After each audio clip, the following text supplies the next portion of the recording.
You can't wait till you've achieved big things before you have a bigger self-image for yourself. It doesn't work like that. It's actually the self-image that controls the achievement. So let's adjust the self-image. Get rid of thoughts of being a victim, thoughts of weakness, thoughts of inferiority. Just throw them away today. That's it. Let's do it right now. Okay? Remove some things from your thinking. Yes, I like it. Some people are getting it. Nobody's better than you. You're not better than anybody, but nobody also is better than you. You have intrinsic value on this planet. You're not inferior to anybody. That is the truth, and you have to accept it as your truth. There are basic signs, that show that we have self-esteem. And I discovered this many years ago. I had many of those signs. I had to throw them away. Having a pessimistic view of life, to expecting that the worst will happen. You've got to deal with that because it's a lie. It's a lie. Expect the best to happen. Finding it difficult to accept praise, for example. Finding it difficult to accept praise. I used to have a problem with that. When somebody said, wow, you are a rich man, man. You're a rich man. And then you throw it away instantly. What is going on? Because it's not fitting the inside. You call me a rich man, I say, thank you. That's me. That's me. When I discovered it was low self-esteem, my finding it difficult to accept the praise. Okay. Now, I'm not talking about flattery. Okay. If somebody is lying, deliberately lying, but if somebody is expressing that's the way I see you, say, thank you. It's true. It's a possibility. That's the real me. Using negative labels on oneself, kill it. Just kill it. In a conversation before, I would say, poor me.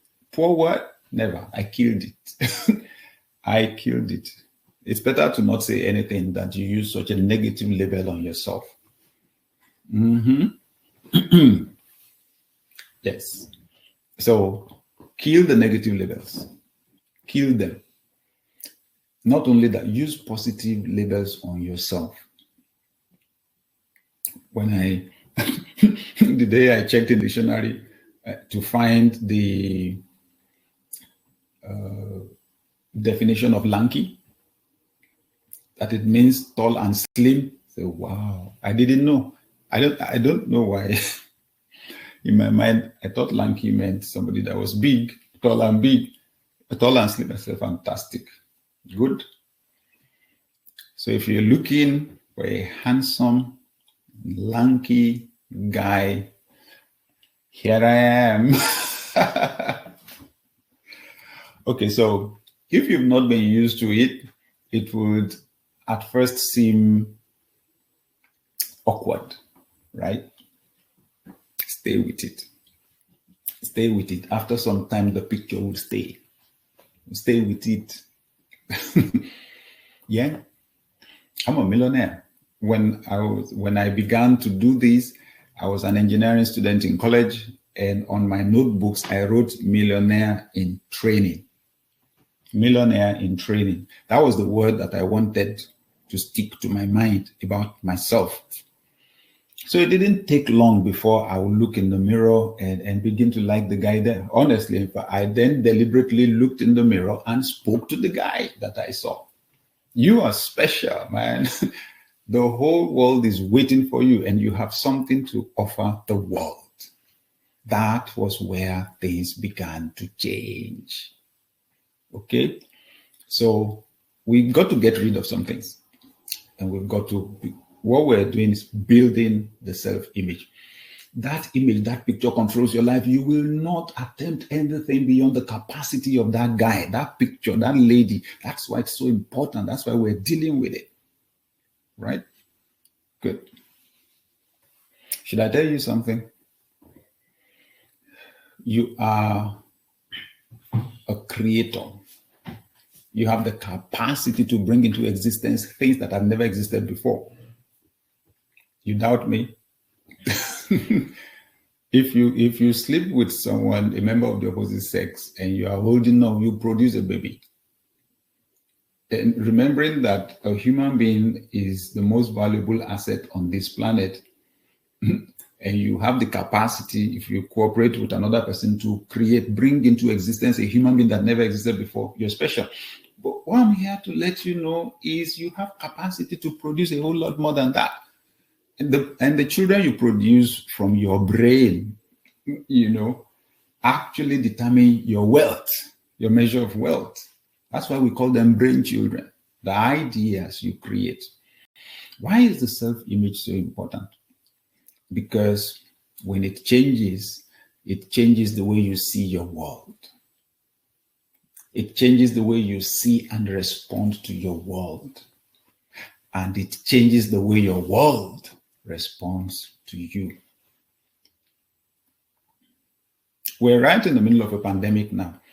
All that some people are seeing is people are falling sick, people are dying, and all of that, all the negative news, but do you realize some people have made money they never made in their lives before during this season? And it's simply because they are meeting real needs, they are solving real problems. Pfizer and Moderna, I read, two companies that have created vaccines should be making $32 billion this year from the vaccines alone.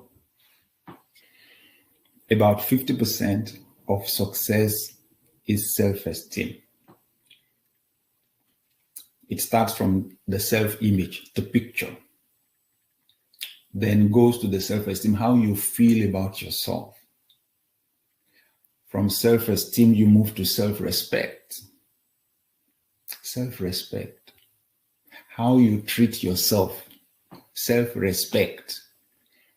Do you give yourself the best? If you had to make a choice, and we make choices every day, do you choose cheap for yourself? Do you choose inferior for yourself? You see why this self-image of a thing is dangerous? Why it's important? And the big challenge is people are not going to treat you better than you treat yourself. Most people are not going to. If you devalue yourself, they're not going to raise the price. How many people go to buy something and then say, "Oh, it's too cheap. It's too cheap. Raise the price, increase the price, then I'll buy it." They won't tell you to do that. In fact, if they really consider it's too cheap, then they doubt the quality, they doubt the authenticity, and go buy the one that is more expensive, because more expensive tells most people that it has value. See, self-respect. So you want to buy clothes, you want to buy shoes, what kind of quality do you buy for yourself? Even the food that you put into your body that determines the quality of your health. What quality do you give yourself? Treat yourself with excellence. Treat yourself with excellence, good quality. Again, because it is how you see yourself that others are going to see you. See, how you see yourself, it shows in many ways, subtle ways that you may not even be aware of, but people read it and they will treat you the way you treat yourself. Self-respect. Your self-image and self-esteem determine your self-worth. Your self-worth. That's a big issue. That's value. The value that you place on yourself. Man. So we have to shift all of these. And once we have all that set out, corrected, adjusted, fantastic, then we can move on. What you believe about yourself is what you become on the outside. What you believe about yourself on the inside is what you believe on the outside. Remember what I said. Who you are controls how you see. So when you shift things on the inside like that, it's amazing how you see the same environment differently, the same people differently. Honestly, you will now begin to recognize opportunities where you saw only calamities. Okay, you begin to recognize opportunities. We don't see things the way they are, we see things the way we are.